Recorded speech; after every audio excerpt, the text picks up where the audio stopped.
கோடீஸ்வரன் ஸ்டெர்லைட்டிடம் பெற வேண்டியதை பெற்றுக்கொண்டு நீங்கள் இந்த துப்பாக்கி சூட்டுக்கு உத்தரவிட்டீர்கள் என்று எடப்பாடி பழனிசாமிக்கு கோவில்பட்டி மேடையில் இருந்தவாறு இந்த வினாவை தொடுக்கிறேன். ஜெயராஜ் பென்னிக் அடித்தே கொல்லப்பட்டார்களே, குற்றுயிர் விரைவாக கோவில்பட்டி சப்ஜெயிலில் இருந்து அடைக்கப்பட்டிருந்தார்கள். அவர்கள் 2 பேருமே மாண்டு போனார்கள். 10 பேருக்கும் இரட்டை மரண தண்டனை. இப்படித்தான் தண்டனை கொடுக்க வேண்டும் இப்படிப்பட்ட குடும்பாவிகளுக்கு. கோவில்பட்டி தொகுதியிலே திமுக வெற்றி பெறுவதை போலவே 200க்கு மேற்பட்ட தொகுதிகளிலே திராவிட முன்னேற்ற கழக கூட்டணி வெற்றி பெறும். I am not for coalition government. கூட்டணி ஆட்சிக்கு ஒரு காலத்து வாய்ப்பு இருக்கக்கூடாது, இருக்காது.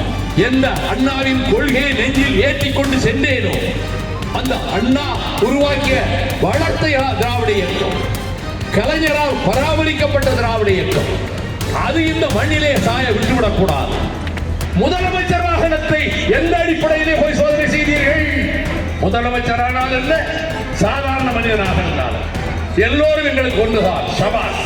நாட்டு பிரதமர் நரேந்திர மோடி விமானத்தை விட்டு கீழே இறங்கி நகரங்களிலே வலம் வருகிற போது அவருடைய கார் பயணிக்கிறதே, அந்த காரை நீங்கள் சோதித்தீர்களா?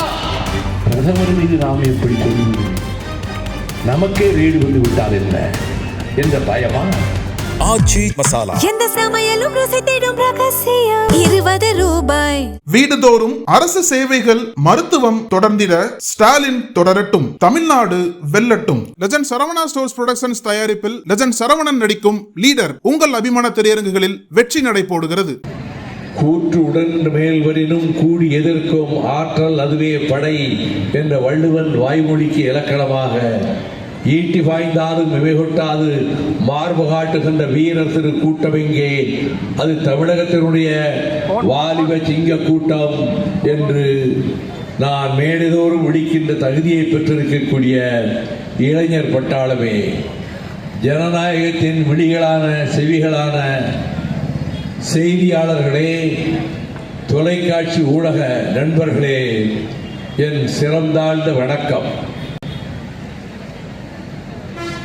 ஆதவன் மலைவாயிலை நோக்கி சென்று கொண்டிருக்கக்கூடிய சாயங்கால வேளையில் இரவும் பகலும் சந்திப்பதற்கு முன்னான அல்லி இதழ்விரிக்கும் அந்தி பொழுதில் நடைபெற்றுக் கொண்டிருக்கக்கூடிய இந்த மாபெரும் கூட்டத்தில் திராவிட முன்னேற்ற கழகத்தின் சார்பிலே நம்முடைய மதச்சார்பற்ற முற்போக்கு கூட்டணியின் வேட்பாளராக போட்டியிடுகிற அருமை தம்பி அவர்களை ஆதரித்து உரையாற்றக்கூடிய உன்னதமான சந்தர்ப்பத்தை எனக்கு வழங்கி இருக்கக்கூடிய கூட்டணி கட்சிகளினுடைய நிர்வாகிகளே, உங்களுக்கு என்னுடைய நன்றியை தெரிவித்துக் கொள்ள வேண்டியது தலையாய கடமையாகும். இந்த தேர்தல் களத்தில் திராவிட முன்னேற்ற கழகத்தினுடைய தலைவர், என் ஆருயிர் சகோதரர் மாண்புமிகு தளபதி மு.க. ஸ்டாலின் அவர்கள் கடந்த 5 ஆண்டு காலமாக தமிழகத்தில் திராவிட மாடல் நல்லாட்சியை தந்து வருகிறார். இதுவரை எந்த மாநிலமும் செய்திராத சாதனைகளை செய்ததன் பேரில் மத்திய அரசு ஓரவஞ்சகம் செய்தும், நரேந்திர மோடி தலைமையிலான மைய அரசு பாராமுகமாக வஞ்சனை செய்த போதும் கூட தமிழகத்துக்கு வரவேண்டிய திட்டங்களுக்கான நிதியை தராது நயவஞ்சகமாக நடந்து கொண்ட போதும் தமிழ்நாட்டினுடைய கோடாறு கோடி மக்களினுடைய நலனை முன்னிறுத்தி எவரும் எதிர் நிற்க முடியாதவாறு எந்த மாநிலத்துக்கும் எடுத்துக்காட்டக்கூடிய வகையிலே அவர் புரிந்திருக்கக்கூடிய சாதனை திட்டங்களை பட்டியலிடுவதற்கே நெடுநேரமாகும். அந்த சாதனைகளின் பெயரால் உதயசூரியனுக்கு வாக்கு கேட்கிறோம். உதயசூரியன் சின்னம் பேரறிஞர் அண்ணா அவர்கள் தந்த சின்னம். அதற்கு வாக்கு கேட்கக்கூடிய வாய்ப்பு எனக்கு கிடைத்திருப்பதை எண்ணி நான் மகிழ்ச்சி அடைகிறேன்.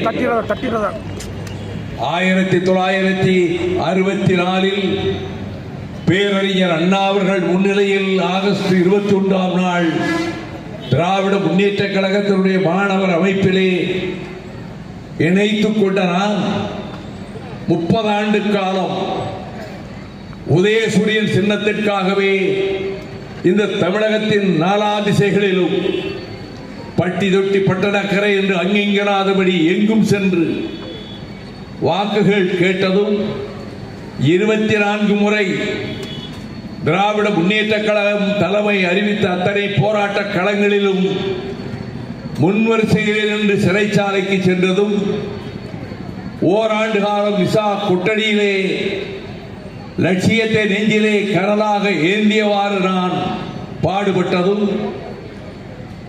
இந்த தமிழகத்தினுடைய தெற்கு சீமையில் நான் காலடி எடுத்து வைக்காத கிராமம் கிடையாது, நான் ஏற்றாத குடிமரம் கிடையாது. திராவிட முன்னேற்ற கழகத்திற்காக உயிரையும் அர்ப்பணிக்க சித்தமாக இருந்துதான் நான் உதயசூரியனுக்கு ஆதரவு திரட்டி வந்தவன். அரசியல் காலப்போக்கில் நான் விலகி இருந்தாலும் கூட திராவிட முன்னேற்ற கழகத்திலிருந்து மாறுபட்டு புதியதோர் இயக்கம், மறுமலர்ச்சி திராவிட முன்னேற்ற கழகம் என்ற இயக்கத்தை தொடங்க வேண்டிய நிர்பந்தத்துக்கு நான் ஆளான போதிலும், நாட்டை சூழ்ந்து வருகின்ற அபாயத்தை எண்ணி அறிவாசான் தந்தை பெரியாரும் பேரறிஞர் அண்ணாவும் கட்டி எழுப்பிய திராவிட கோட்டைக்கு அடித்தளமிட்ட டி.எம். நாயரும் நடேசனாரும் தியாகராயரும் அடித்தளமிட்ட அந்த இயக்க கோட்டைக்கு உயிர்களை தந்தும் உதிரம் சிந்தியும் எண்ணற்ற சித்திரவதைகள் சிறைவாசத்தை ஏற்றுக்கொண்டும் கட்டி எழுப்பப்பட்ட திராவிட இயக்க மாளிகை, அதை தகர்ப்போம் என்று சொல்லி சனாதன இந்துத்துவ கூட்டம் இங்கே பிரவேசிக்க முயல்வதை எண்ணித்தான் 10 ஆண்டுகளுக்கு முன்னர் நானாகவே இன்றைய திராவிட முன்னேற்ற கழகத்தினுடைய தலைவர் ஆருயிர் சகோதரர் தளபதி ஸ்டாலின் அவர்களை சந்தித்து சூழ்ந்து வருகின்ற திராவிட இயக்க பகையின் முற்றுகையை தகர்ப்பதற்கு நான் திராவிட முன்னேற்ற கழகத்தோடு கரம் கோர்க்க விரும்புகிறேன் என்று தெரிவித்த மாத்திரத்திலே புலகாங்கிதமும் பூரிப்பும் அடைந்த சகோதரர் தளபதி ஸ்டாலின் ஆருயிர் அண்ணன் டாக்டர் கலைஞர் அவர்களிடத்திலே சென்று நம்மோடு கரங்கோர்க்க வருகிறேன் என்று என்னிடத்திலே வைகோ கூறினார் என்று கேட்டு பெருமிதமும் மகிழ்ச்சியும் அடைந்தார் என்பதை உணர்ந்து கொண்ட நான் அவரை பிணிவையப்பட்டிருந்த நிலையில், படுக்கையில் அவர் சாய்ந்திருந்த நிலையில் காண சென்றபோது நானும் சகோதரர் தளபதி ஸ்டாலின் அவர்கள் இருவர் மட்டுமே படியேறி மாடிக்கு சென்று அவர் சற்று சாய்வாக படுத்திருந்த நிலையில், அப்பா வைகோ வந்திருக்கிறார் என்று 2 முறை சொன்னவுடன் அவர் கண்கள் மகிழ்ச்சியால் மின்னின.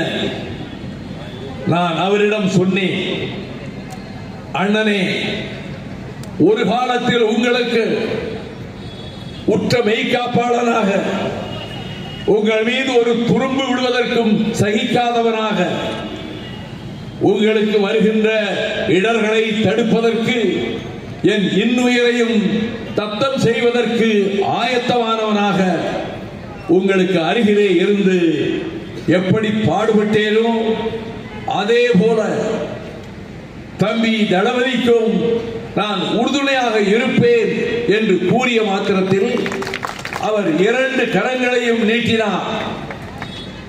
நான் அந்த கரங்களை பற்றி கொண்டேன். இதனை திருச்சியிலே நடைபெற்ற நூல் வெளியீட்டு விழாவில் நம்முடைய முதலமைச்சர் அவர்களே இந்த சம்பவத்தை எடுத்து சொன்னார். டாக்டர் கலைஞர் அவர்களிடம் கொடுத்த வாக்கை நான் மறக்கவில்லை. ஆகவே இத்தனை இடங்கள் தான் வேண்டும் என்று பிடிவாதம் காட்டுகிற இடத்திலே வைகோ இல்லை. ஆகவே மகிழ்ச்சியோடு ஏற்றுக்கொண்டிருக்கிறேன். அதனுடைய வெற்றிக்கு பாடுபடுவேன் என்று குறிப்பிட்டு விட்டு வந்தேன். அதே அடிப்படையில் தான் இந்த கோவில்பட்டி சட்டமன்ற தொகுதியில் எந்த கோவில்பட்டி மாநகரத்துக்கு பாய்ந்தோடுகிற பொருணை நதியினுடைய தண்ணீரை கொண்டு வந்து நம் தாய்மார்களினுடைய இன்னல்களை போக்கியதோ அதே திராவிட முன்னேற்ற கழகம். இந்த கோவில்பட்டி நகரத்துக்கு தேவையானவற்றை செய்து கொடுத்த திராவிட முன்னேற்ற கழகத்திற்கு ஆதரவுதாரி வெற்றி சின்னமான உதயசூரியனுக்கு உங்கள் வாக்குகளை வழங்குங்கள் என்று கேட்பதற்காக வந்திருக்கிற நேரத்தில் கடந்த 5 ஆண்டு காலத்தில் தமிழ்நாட்டினுடைய முதலமைச்சர் அவர்கள் திராவிட மாடல் நல்லாட்சியை நடத்தி இந்திய உபகண்டத்தினுடைய பல்வேறு மாகாணங்களை திகைக்க வைத்திருக்கக்கூடிய முதலமைச்சர் அவர்கள் கொண்டு வந்த திட்டங்கள் தான் தாய்மார்களுக்கான திட்டங்கள். வேறு எந்த மாநில அரசும் சிந்திக்காத காலகட்டத்தில் பெண்களின் துயரை போக்க வேண்டும், கண்ணீரை துடைக்க வேண்டும் என்று நினைத்து பார்க்காத காலகட்டத்தில் கலைஞர் மகளிர் உரிமை திட்டம், கட்டணம் இல்லாமலே விடியல் பயணம், எந்த பேருந்திலும் ஏறி எந்த இடத்திற்கும் செல்லலாம், கட்டணம் செலுத்த வேண்டியது இல்லை என்று உபகண்டத்திலே எந்த மாநில அரசும் அப்படிப்பட்ட ஒரு முடிவை செய்யாத காலத்திலே அதனை செய்து காட்டி முதலமைச்சருடைய உள்ளத்தில் தாய்மார்கள், ஏழை எளிய குடும்பங்களைச் சேர்ந்த தாய்மார்கள் பசியும் பட்டினியுமாக வாழ்க்கையோடு போராட வேண்டியிருக்கிறதே, அப்படிப்பட்ட வறுமையின் பிடியிலே சிக்கி தவிக்கின்ற தாய்மார்கள் தங்களுடைய அன்பு குழந்தைகளை 10 மாதம் வயிற்றிலே சுமந்து தேனே தெளிதேனே என்று அந்த மழலையின் குரலை கேட்டு வளர்வதை கண்டு மகிழ்ந்து அந்த குழந்தைகளை பள்ளிக்கூடத்துக்கு அனுப்ப வேண்டிய நிலைமை வந்த வேளையில் காலையிலே என்ன உணவை கொடுக்க தயாராக இருக்க முடியும்? பசியோடு பிள்ளைகள் செல்லக்கூடாதே, நாம் வேலைக்கும் போக வேண்டும், பிள்ளைகளுக்கு உணவும் தயாரிக்க வேண்டுமே என்று தவிப்பதை மானசீகமாக உணர்ந்த காரணத்தால் நம்முடைய முதலமைச்சர் அவர்கள் அறிவித்தார்கள், இனிமேல் காலை உணவு திட்டமும் வளரும் பிள்ளைகளுக்கு குழந்தைகளுக்கு உண்டு என்று அறிவித்தார். கோடிக்கணக்கான தாய்மார்கள் இந்த திட்டத்தை அறிவித்த காரணத்தால் பெற்ற தாய் எப்படி அன்பை பரிமாறி பாசம் காட்டி அந்த குழந்தைக்கு உணவூட்டுவாளோ அதே போல அரசே அந்த கடமையை செய்ய முன்வந்திருக்கிறது. முதலமைச்சர் தளபதி ஸ்டாலினே அந்த கடமையை செய்ய முன்வந்திருக்கிறார் என்று மகிழ்கின்ற வேளையில் தான் 1,31,00,000 பெண்களுக்கு 3 மாத கால உரிமை தொகையான 3000 ரூபாயையும் கோடைகால சிறப்பு தொகையாக 2000 ரூபாயையும் சேர்த்து 5000 ரூபாயை அவர்களது வங்கி கணக்கிலே செலுத்தி இருக்கிறார். அதற்கு மேல் அடுத்தடுத்த ஆனந்த அதிர்ச்சியாக சில நாட்களுக்கு முன்னாலே அவர் அறிவித்த திட்டத்தின்படி ஒவ்வொரு சகோதரியுடைய கணக்கிலும் 8000 ரூபாய் கூப்பன் கொடுக்கப்படும். அதை கொண்டு அவர்கள் என்ன பொருள்களை வாங்க விரும்பினாலும் அந்த பொருள்களை வாங்கிக் கொள்ளலாம் என்று அறிவித்தார். இதில் எதிரிகள் வட்டாரம் திடுக்கிட்டு போய்விட்டது. அவர்கள் இதை எதிர்பார்க்கவில்லை. ஆனால் எங்கு சென்றாலும் நேற்று நான் கடையநல்லூர் சட்டமன்ற தொகுதியில் சிங்கிலிப்பட்டியிலும் சுக்கம்பட்டியிலும் பல்லாயிரக்கணக்கிலே திரண்டிருந்த தாய்மார்களையும் கடையநல்லூர் காகிதமில்ல திடலில் திரண்டிருந்த பல்லாயிரக்கணக்கான தாய்மார்களை கண்டபோது தமிழகத்தினுடைய தாய்க்குலம், நான் வணங்குகின்ற தாய்மார்கள், திராவிட முன்னேற்ற கழக அரசு அவர்களுக்கு செய்திருக்கக்கூடிய நன்மைகளை மனதிலே எண்ணி பார்த்து ஆதரிப்பது என்ற ஒருமித்த முடிவுக்கு வந்துவிட்டார்கள் என்பதற்கு சாட்சியம்தான் இங்கே திரண்டிருக்க கூட்டமாகும்.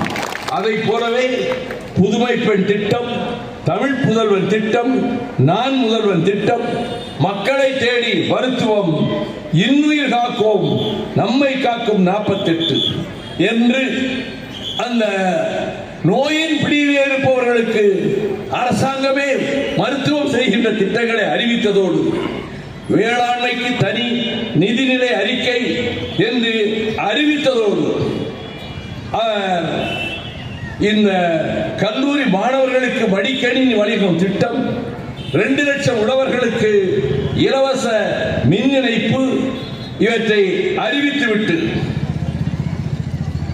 கடந்த 5 ஆண்டுகளில் வேளாண் நிதிநிலை அறிக்கை மூலமாக 1,94,076 கோடி ரூபாய் நிதி ஒதுக்கீடு செய்து 12,525 கிராம ஊராட்சிகளும் ஒட்டுமொத்த வேளாண் வளர்ச்சி அடைந்திட கலைஞரின் அனைத்து கிராம ஒருங்கிணைந்த வேளாண் வளர்ச்சி திட்டத்தை செயல்படுத்தி இதன் மூலமாக 61 லட்சம் உழவர்கள் பயன் அடைந்துள்ளார்கள்.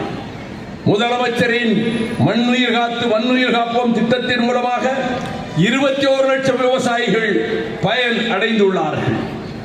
ஆகவே நெல் கொள்முதல் விலை குவிண்டால் ஒன்றுக்கு குறைந்தபட்சம் 2,500 ரூபாய் விவசாயிகள் பெறும் வகையிலும், தற்போது சாதாரண ரகத்துக்கு 131 ரூபாயும், சன்ன ரகத்துக்கு 156 ரூபாயும் ஊக்கத்தொகையாக உயர்த்தி வழங்கி, இதன் தொடர்ச்சியாக திராவிட மாடல் ஆட்சியில் வேளாண் பெருமக்களின் நீண்டகால கோரிக்கையை நிறைவேற்றி 1989ஆம் ஆண்டு அனைத்து விவசாயிகளுக்கும் இலவச மின்சாரத்தை அன்று வழங்கியவர் முத்தமிழறிஞர் டாக்டர் கலைஞர் அவர்கள். அந்த இலவச மின்சாரம் பெரும் சுமார் 20 லட்சத்துக்கு மேற்பட்ட விவசாயிகளுக்கு அவர்கள் தற்போது வைத்திருக்கக்கூடிய பம்புகளினுடைய சக்தி மற்றும் அவர்களின் பாசன தேவைக்கேற்ப எவ்வித மீட்டரும் பொருத்தப்படாத நவீன மின்சார பம்பு செட்டுகள் அனைத்து விவசாயிகளுக்கும் வழங்கப்படும் என்பதையும் அறிவித்திருக்கின்றார். நெல் கொள்முதல் விலை குவிண்டால் ஒன்றுக்கு 3,500 உயர்த்தி வழங்கப்படும்.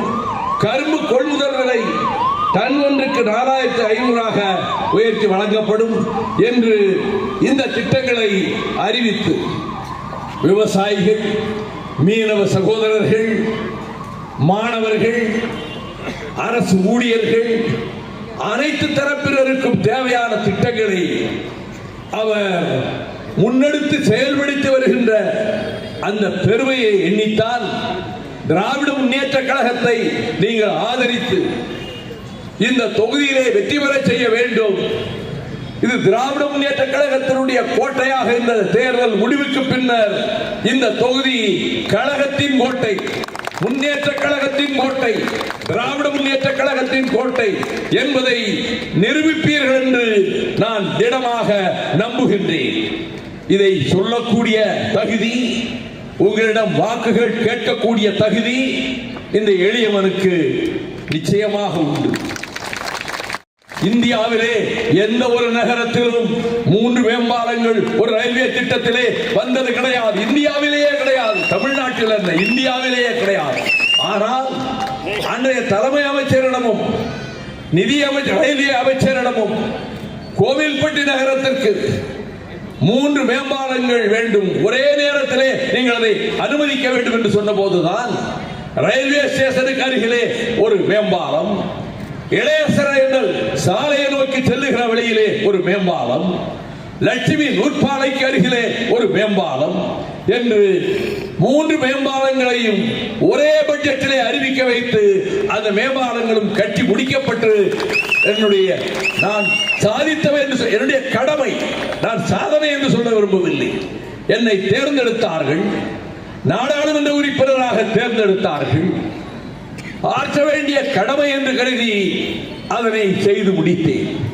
அது மட்டுமல்ல, மஞ்சள் காமாலை நோய் ஏற்பட்டு அந்த நோயின் பிடியிலே இருந்து தப்ப முடியாமல் உயிரிழக்கின்றவர்கள் ஏராளம். அதற்கு என்ன செய்வது? தடுப்பூசியை 8 வயதிலிருந்தே போட ஆரம்பிக்கலாம்.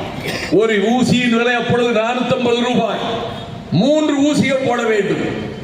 ஒரு ஊசி போட்டுவிட்டு 1 மாத காலம் கழித்து இன்னொரு ஊசி, 5 மாத காலம் கழித்து இன்னொரு ஊசி என்று 68,457 பேர் குழந்தைகளுக்கு பேருக்கு அந்த தடுப்பூசியை 7 மையங்களாக அன்றைக்கு இருந்த சிவகாசி நாடாளுமன்ற தொகுதியை பிரித்து கோவில்பட்டியை ஒரு மையமாக வைத்து ஏராளமான 68 லட்சம் என்பது இந்தியாவில் நான் சவால் விட்டு சொல்வேன், எந்த ஒரு எம்பியும் எந்த தொகுதியிலும் செய்தது கிடையாது. 4000 பேருக்கு மஞ்சள் காமாலை ஊசி போட்டுவிட்டு 4.5 பக்கத்துக்கு விளம்பரம் கொடுத்த எம்பிக்களை பற்றி எனக்கு தெரியும். வெறும் 4500 பேருக்கு போட்டுவிட்டு, ஆனால் 67,500 பேர், ஏறத்தாழ 68,000 குழந்தைகளுக்கு அதற்கு ஒவ்வொன்றிடம் மையங்கள் அமைத்து அவர்களை அழைத்து வருவதற்கு வாகனங்களை ஏற்பாடு செய்து அத்தனை குழந்தைகளுக்கும் அதை போட்ட காரணத்தால் அந்த மஞ்சள் காமாலை நோய் இங்கே தாக்க விடாமல் தடுக்க முடிந்தது. நான் ஓட்டு கேட்டு ஊர் ஊராக செல்லுகிற போது உடல் ஊனமுற்றவர்கள் எண்ணற்றவர்களை கண்டேன். ஒவ்வொரு ஊரிலும் 10 பேர் 15 பேர் நடக்க முடியாதவர்களாக, கால்கள் செயல் இழந்தவர்களாக, அவர்கள் தவழ்ந்து மண்ணிலே தவழ்ந்து செல்ல வேண்டிய அந்த துயரத்தை நேரில் கண்டனால் இதற்கு என்ன விமோச்சனம்?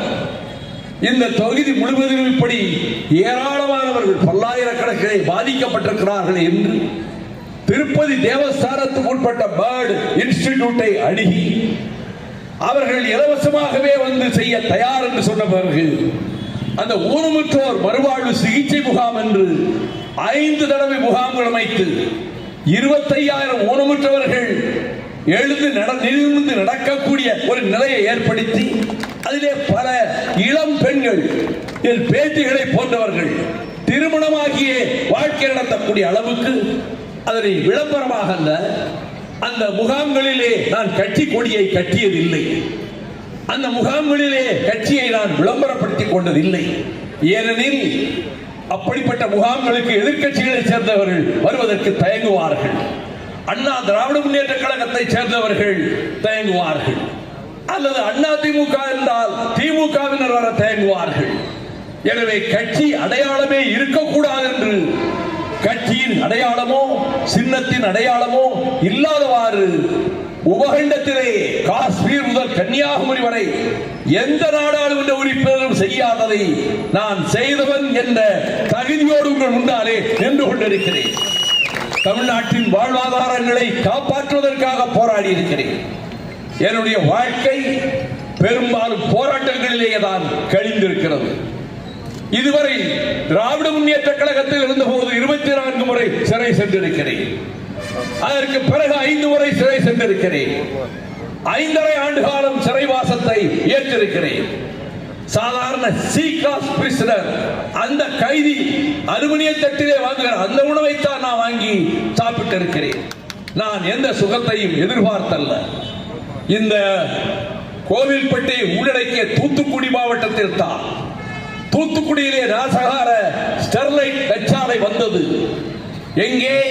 மகாராஷ்டிரா இருந்து விரட்டி அடிக்கப்பட்டு கட்டிடங்கள் உடைக்கப்பட்டு கொடுத்த லைசன்ஸை முதலமைச்சர் சரத்பவார் திரும்ப பெற்றுக் கொண்ட பிறகு கோவாவில் முனைந்து உள்ளே நுழையாதே அவன் விரட்ட குஜராத் மாநிலம் மோடியின் மாநிலத்துக்கு சென்று இங்கே இந்த திட்டத்தை நிறைவேற்றலாம் என்ற போது ஒருபோது உன்னை அனுமதிக்க மாட்டோம் என்று கூற நேரடியாக சென்னைக்கு வந்து செஞ்சார்ஜ் கோட்டையில் அன்றைய முதலமைச்சர் சகோதரி ஜெயலலிதாவை சந்தித்து 7 நாட்களிலே லைசன்ஸ் பெற்று ஸ்டெர்லைட் தொழிற்சாலையை இங்கே நிறுவினார்கள்.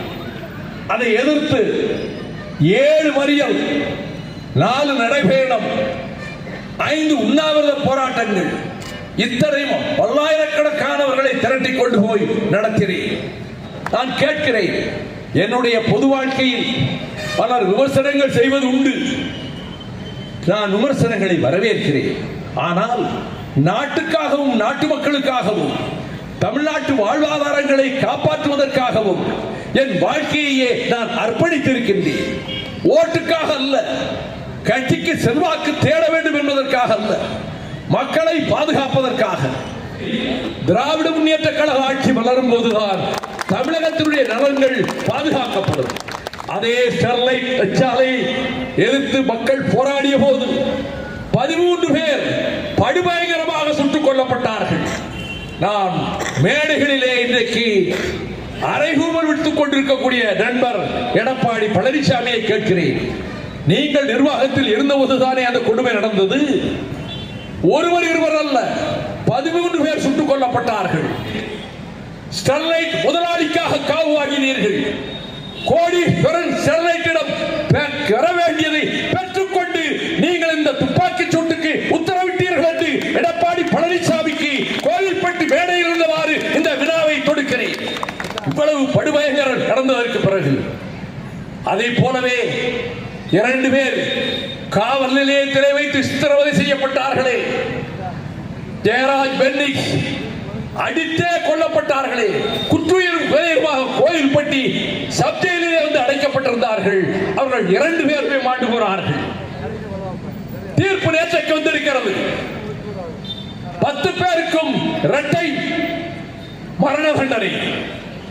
இப்படித்தான் தண்டனை கொடுக்க வேண்டும் இப்படிப்பட்ட குடும்பாவிகளுக்கு. ஜாமீனிலே வெளியே வருவதும் எளிதிலே தப்பித்துக் கொள்வதும் கொடிய செயல்களை செய்பவர்களுக்கு சுலபமாக போய்விட்டது. தமிழகத்தில் இன்றைக்கு அனைத்து தரப்பு மக்களுக்கும் காவலனாக பாதுகாப்பாளராக இருக்கின்றவர் நம்முடைய முதலமைச்சர் தளபதி மு.க. ஸ்டாலின். சிறைவாசம் ஏற்றவர், மிசா கொடுமையை கண்டவர், சிறைச்சாலையிலே சித்திரவதை செய்யப்பட்டவர், இன்ப துன்பங்களை அறிந்தவர், மக்கள் துயரத்தை உணர்ந்தவர். அவர் முதலமைச்சராக இருப்பது இந்த தமிழ்நாட்டுக்கு ஒரு விடிவு காலம் என்று நான் கருதுகிறேன். அந்த வகையில் தான் இந்த தேர்தலிலும் கோவில்பட்டி தொகுதியிலே திமுக வெற்றி பெறுவதை போலவே 200க்கும் மேற்பட்ட தொகுதிகளிலே திராவிட முன்னேற்ற கழக கூட்டணி வெற்றி பெறும். அந்த வெற்றியை தமிழக மக்கள் வழங்குவார்கள். அப்படிப்பட்ட வெற்றியின் பின்னால் கூட்டணி ஆட்சி என்ற பேச்சுக்கு இடம் இருக்காது. I am not for coalition government. கூட்டணி ஆட்சிக்கு ஒரு காலத்து வாய்ப்பு இருக்கக்கூடாது, இருக்காது. திராவிட முன்னேற்ற கழகம் அதற்கு கிடைக்கக்கூடிய பெரும்பான்மை வைத்துக் கொண்டே ஆட்சி அமைக்கும். DMK will form its own government on its own. அவர்களுக்கு கிடைக்கிற அந்த சட்டமன்ற உறுப்பினர்களை வைத்து அவர்கள் ஆட்சிக்கு வருவார்கள். அப்படி ஒரு தீர்ப்பை நீங்கள் தர வேண்டும். உங்கள் பிள்ளைகளின் எதிர்காலத்தை, உங்கள் குழந்தைகளின் எதிர்காலத்தை, மாணவர்களின் எதிர்காலத்தை பாதுகாக்கின்ற ஒரு பாதுகாவலராக, தமிழ்நாட்டுக்கு ஊழியம் செய்பவராக நம்முடைய இன்றைய முதல்வர் இருப்பார். அவர் அதிலேயே தொடர வேண்டும். ஆகவே நீங்கள் வாக்களிக்க செல்லுகிற போது நான் கூறியவற்றை ஒரு கண நேரம் மனதிற்குள் நிலைநிறுத்தி, நம்முடைய பிள்ளைகள் நன்றாக இருக்க, நம் குடும்பங்கள் நன்றாக இருக்க, நம்மை பாதுகாக்க ஸ்டாலின் மீண்டும் முதலமைச்சராக வர நாம் உதயசூரியனுக்கே வாக்களிப்போம் என்ற முடிவெடுத்து வாக்களியுங்கள். அந்த வாக்கு உங்கள் எதிர்காலத்தை பாதுகாக்கின்ற வாக்காக இருக்கும். பொழுது விடுகின்ற வேளையில், பறவைகள் ஆலோல கானம் பாடுகிற வேளையில், புள்ளினங்கள் வானத்திலே பறந்து செல்கிற வேளையில், மேகக்கூட்டங்கள் கலைந்து செம்பர் கிரணங்களை வாரி இறைத்துக் கொண்டு வான மண்டலத்திலே உதித்து வருகிறாரே உதயசூரியன். அந்த உதயசூரியன் சின்னத்தை நீங்கள் வாக்குச்சாவடிகளுக்கு செல்கிற போது அந்த உதயசூரியன் சின்னத்துக்கு உங்களுடைய முத்திரையை பதிப்பியுங்கள், உங்களுடைய ஓட்டை பதிவு செய்யுங்கள். வெற்றி பெறுவார் நிச்சயமாக. 20,000 வாக்குகளுக்கும் அதிகமாக, 25,000 வாக்குகளுக்கு அதிகமாக. நான் கலைஞரின் பெயர் தாங்கிய தம்பி என்று சொல்ல காரணம், 30 ஆண்டுகள் அவருக்கு பக்கத்திலே இருந்து மெய்காப்பாளராக இருந்தவர். என் வாழ்க்கையில் பல சூறாவளிகள் வந்திருக்கலாம். இதுவரை 5.5 வருட காலம் நான் சிறையிலே இருந்திருக்கலாம். ஆனால் எந்த இயக்கத்தில் சின்னஞ்சிறு பருவத்தில் நான் போய் சேர்ந்தேனோ, எந்த அண்ணாவின் கொள்கையை நெஞ்சில் ஏற்றிக் கொண்டு சென்றேனோ, அந்த அண்ணா உருவாக்கிய வளர்த்த திராவிட இயக்கம், கலைஞரால் பராமரிக்கப்பட்ட திராவிட இயக்கம், அது இந்த மண்ணிலே சாய விட்டுவிடக் கூடாது. அதை முற்றுகையிடுவதற்கு ரதகஜ துரகமதாதிகளோடு பிரதமரும் உள்துறை அமைச்சரும் மந்திரி பிரதானிகளும் தமிழ்நாட்டை சுற்றி சுற்றி வலம் வருகிறார்கள். இப்பொழுது வருகிற போது கூட 2 இடங்களிலே என் கார் சோதனை செய்யப்பட்டது. அவர்கள் கடமையை செய்கிறார்கள். போலீசார் காரை சுற்றி சுற்றி தேடி பார்த்தார்கள், அங்கு ஒன்றும் இல்லை. நான் சோதனை செய்வது அவர்கள் கடமை, பாராட்டுகிறேன் அவர்களை. ஆனால் இந்த கூட்டத்தின் வாயிலாக கேட்கிறேன், முதலமைச்சர் வாகனத்தை எந்த அடிப்படையிலே போய் சோதனை செய்தீர்கள்? முதல் நாள் சோதனை செய்து மறுநாளும் எப்படி சோதனை செய்தீர்கள்? முதலமைச்சர் வாகனத்தை சோதனை செய்கிறோம், எங்களுக்கு யாரும் வேறுபாடு கிடையாது. முதலமைச்சரானால் என்ன, சாதாரண மனிதனாக இருந்தாலும் எல்லோரும் எங்களுக்கு ஒன்றுதான். சபாஸ், உங்களுடைய அணுகுமுறையை நான் பாராட்டுகிறேன். ஆனால் அதே சோதனை செய்யும் அதிகாரிகளை ஏவிவிட்டவர்களை கேட்கிறேன். விமானத்தில் வருகிறாரே நாட்டு பிரதமர் நரேந்திர மோடி, அந்த விமானத்தில் அவர் என்ன கொண்டு வருகிறார் என்று எவனுக்கு தெரியும்? விமானத்தை விட்டு கீழே இறங்கி நகரங்களிலே வலம் வருகிற போது அவருடைய கார் பயணிக்கிறதே, அந்த காரை நீங்கள் சோதித்தீர்களா? சோதிக்கிற தைரியம் உண்டா? நான் 3 நாட்களாக இதை கேட்டு வருகிறேன். எந்த தொலைக்காட்சியும் இதை வெளியிடுவதற்கு தயாராக இல்லை. நிருபர்கள் நல்லவர்கள், தொலைக்காட்சி ஊடக பிரதிநிதிகள் நல்லவர்கள், ஆனால் மேலிடம் பிரதமர் மீது நாம் எப்படி சொல்லுவது? நமக்கே ரீடு வந்து விட்டால் என்ன என்ற பயமா? நான் இப்பொழுதும் கேட்கிறேன். முதலமைச்சர் வாகனத்தை சோதனை செய்கிற நீங்கள் பிரதம மந்திரி வாகனத்தையும் நீங்கள் சோதனை செய்ய வேண்டும். அமித்ஷா வாகனத்தையும் நீங்கள் சோதனை செய்ய வேண்டும். அப்படியானால் தான் அது நடுநிலை அணுகுமுறை என்று கருதப்படும்.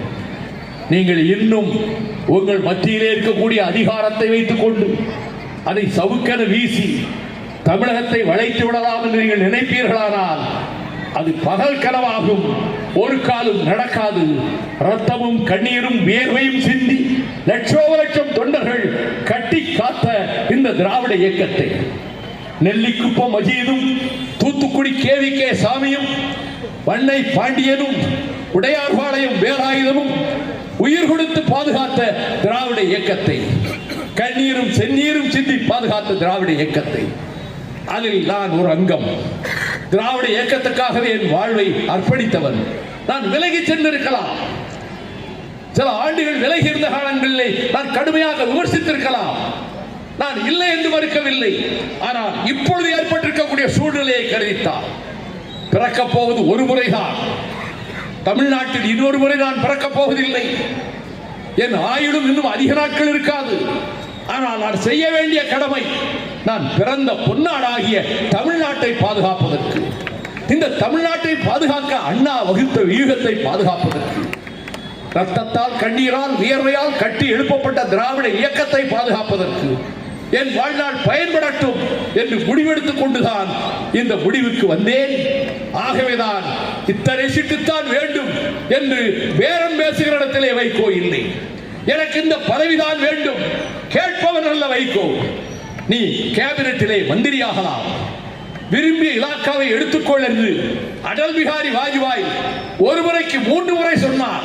ஒரு காலம் நான் அமைச்சராக மாட்டேன், என் சகாக்களை வேண்டுமானால் அமைச்சராக்குங்கள் என்று சொல்லி என் வீட்டு கதவை தட்டிய கேபினட் மத்திய மந்திரி பதவியை வேண்டாம் என்று தூக்கி எறிந்து விட்டுத்தான் இந்த நாட்டிலே பொதுநல ஊழியனாக, தமிழ்நாட்டு தொண்டனாக, தமிழ்நாட்டு வேலைக்காரனாக, தமிழ்நாட்டு ஊழியக்காரனாக நான் உலவிக் கொண்டிருக்கிறேன்.